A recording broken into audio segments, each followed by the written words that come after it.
Hello, ഇതിപ്പം ഞങ്ങൾ video എടുക്കുന്നത് വിജയദശമിയുടെ അന്നാണ്. അപ്പം ദച്ചുവിനെ എഴുത്തിനിരുത്താൻ വേണ്ടിയിട്ട് ഞങ്ങൾ അനന്തശ്വരൻ്റെ വീട്ടിലാണ് ഇരുത്തുന്നത്. അപ്പം അതിന് വേണ്ടിയുള്ള അവലും അതേപോലെ ശർക്കരയൊക്കെ കൊണ്ടുവന്നിട്ടുണ്ടായിരുന്നു. എന്നിട്ട് ദച്ചുവിനെ ഞങ്ങൾ ആദ്യം ദേവീനെ തൊഴിപ്പിച്ചു. അതിന് ശേഷം എഴുത്തിനിരുത്താൻ വേണ്ടിയിട്ട് റെഡിയാക്കുവാണ്.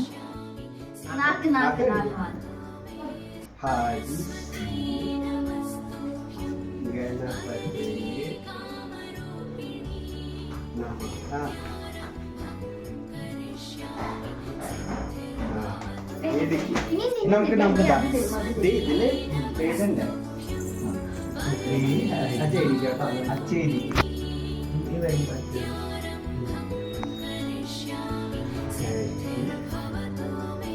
ശ്രീ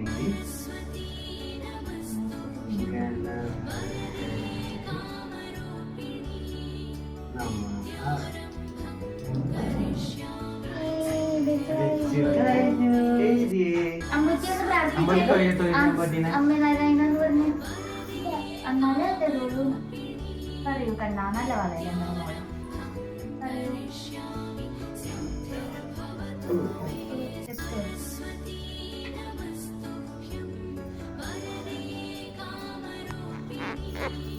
എഴുത്തിനിരുത്തിയ ശേഷം ഗോകുവും അനിതശേട്ടനും പാട്ടൊക്കെ പാടിയിട്ടുണ്ടായിരുന്നു. രംഗനായ